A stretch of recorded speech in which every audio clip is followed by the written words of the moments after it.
Hello, friends. Today we are talking about the Walt Disney Company, ticker symbol DIS. It is down almost 6% year to date, and the last 5 years is down 28% year in 16, 17% in a year. So what's going on with Disney? Analysts say that it's a buy. They are thinking that it will go up to somewhere around $110, which is about a 32% possible increase. That will be the highest it has been in the last year. But in the last 5 years, it's been, even before COVID, it was somewhere around the 151, 130.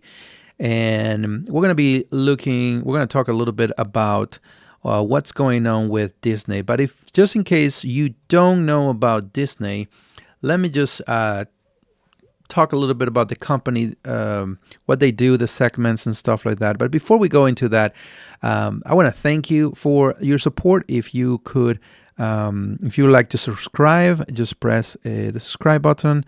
You can, if you like this video, just press the like button. If you don't like it, just dislike.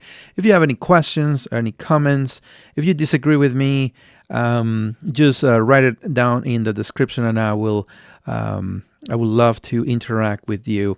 Full disclosure: I do own Disney. I have a significant position in Disney. I believe in the company. You should not. This is not investment advice. This is just educational. For my own purposes, just entertainment purposes, just for me to communicate with you guys and get your feedback on these ideas. But do not invest in Disney or sell Disney based on my opinions in this video. So they are going to be reporting in a couple of days. Today is the 6th. In about 2 days, they're going to be reporting, and I'm going to be looking at what's going on with them. But just in case you don't know, Disney, they have two segments. They have the media and entertainment distribution, and they have the park and entertainment, which includes. Actually, we'll just go into this. They own. The company has the TV channels or TV networks of ABC, Disney, ESPN, Freeform, FX, Fox, National Geographic, and Star. They also own the rights and the studios of the Walt Disney Pictures, 20th Century Studios, Marvel, which I love, Lucasfilm, which is Star Wars, Pixar, and Searchlight Pictures. They have the direct-to-consumer streaming services, which is partly what is creating problems with them because they're spending way too much money on content in this area. They have the Disney Plus, ESPN Plus, Hulu, which right now I just heard that they own part of it, and they're willing to they're looking at buying it completely from Charter Communication, and they have Star Plus too.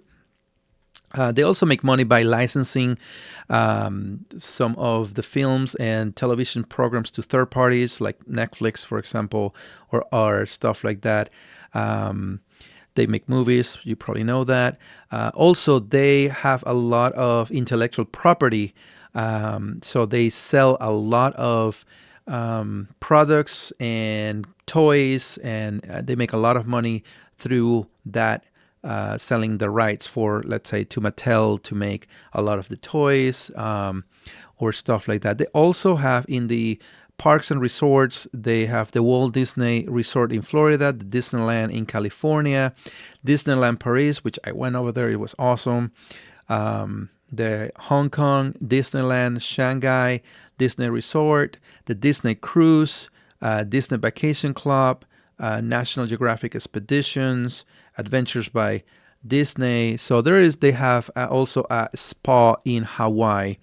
So they have a lot of different, also they because of the Marvel part, and about they also acquire.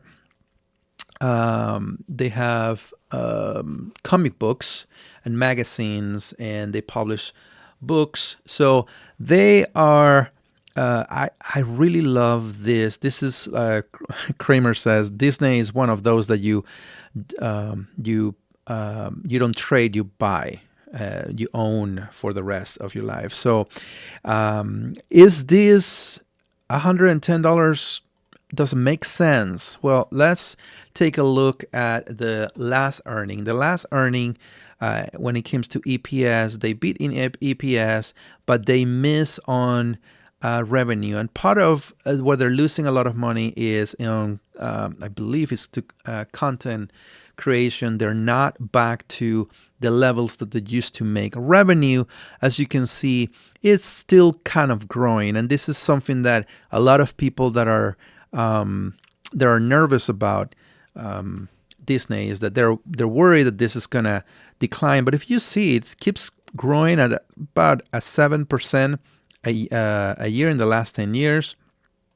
When it comes to earnings, this is where the big problem has happened.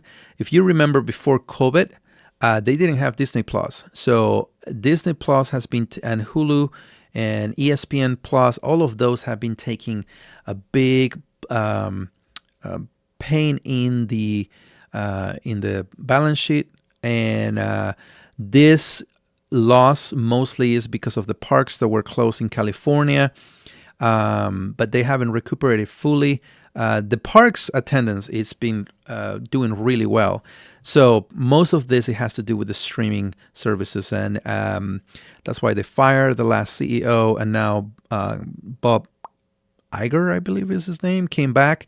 And one of the things that he has been doing is slashing a lot of content. As a Marvel fan, I can tell you that I agree with him. I think that after Infinity Endgame, they wanted to start putting a lot of Marvel content, and I just think it got diluted. So now I know one of the things that he wants to do is he wants to cut or delay a lot of Marvel productions, Star Wars production, make it a little bit more profitable. Profit margins right now, it says that it's 3.8%, but if we go back and we look at the historical profit margins before COVID, and so this is after COVID. Before COVID, if you notice, they were at 15, 16%, and free cash flow, which we're going to be look at what was happening during COVID. Before COVID, that is quite a difference between an average of 3%, and before it was an average of 15%. So a lot of my calculations, we're going to be talking about that. It's going to be trying to answer the question, can they go back to the pre-COVID earnings and free cash flows? Here you can also see a big dump on free cash flow.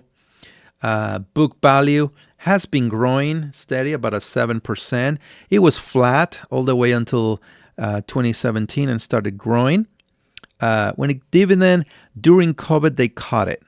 So they used to have a nice dividend. They cut it during COVID, and they have not bring it back. And partly is because they're using a lot of that money in other areas. When it comes to debt has been growing at about a 13%. And this is another problem with Disney that is a little bit worrisome, is that I normally look for, what this number means right here, it means that it will take them 11 and a half years to pay the long-term debt with the 5-year average of free cash flow. Of course, we're taking this free cash flow, not this free cash flow. So that's part of the reason why that number is inflated there. So when it comes to shares have been going up since 2018. They have stabilized, but they have been growing. So you could say in the last 10 years, they're flat. Analysts are predicting for them to go to grow 17% in the next 5 years, year over year. So that is very encouraging. So when it comes to multiples, historical multiples right now, we're looking at a price of $97 to $99 to be a fair price, but that includes all these COVID years. If you can see, a lot of the revenue didn't change too much, but you can see the difference between this average of $7 to this average of about 41 cents. Free cash flow, an average of about $3 to $4 all the way down to 122. So there is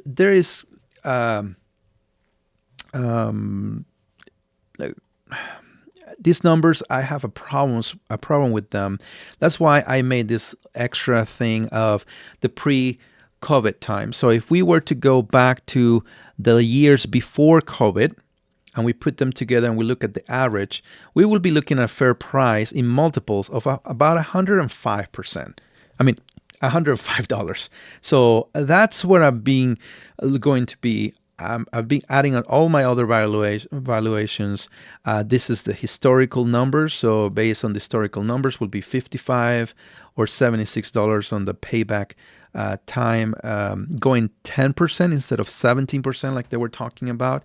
Let's just say that it takes a little bit longer because of content creation and all this stuff. But if we were to use the pre-COVID free cash flow average, it will be $161, which, if you look at the historical, that is actually before COVID.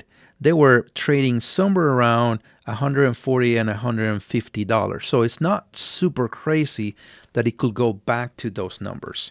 When it comes to earnings, it will be somewhere between $20 and $50. This is why it took me quite a long time to think about whether to buy it or not. But then I started analyzing the company a little bit more and looking at the pre-COVID numbers. And if they're able to go back to those numbers, we're looking at a fair value of $100. When it comes to owner's earnings, once again, where the average is $60. The way that they're going right now, it will be $37. But if we look at the pre-COVID numbers, we'll be looking at $116. So when I'm looking at this, I will completely ignore the top. This, I will just ignore it. I'll be looking more at a fair value. I have these ones that are in bold. Those are the pre-COVID numbers that I'm using. The other ones, there is no need to change them. So because of that, the fair value will be somewhere around $124. It's a little higher than what the analysts are thinking, but definitely lower than what it has been in before COVID. So let's say, where am I? Oop, I got lost. If we were to put a 30% margin of safety, that would be an $87, still be a buy with a 37 margin of safety. If you were to believe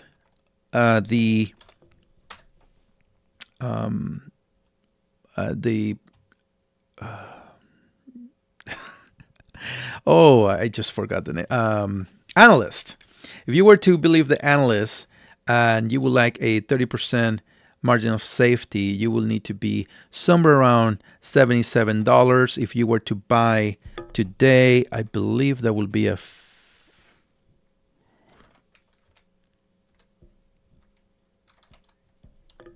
20%. 25%. So somewhere about 23% in the upside. So that's partly why I own it. I believe that this is going to be going above the 110, and I'm willing to wait. And I really think that the new CEO is going to do some cut saving, and things are going to start turning around for Disney. So I think today they just hired a new CFO. It's coming from Pepsi. I believe Pepsi or Coca-Cola, one of the two. So anyway, I hope that you enjoyed it. If you have any questions, any comments, please put them down, and I'll see you next video.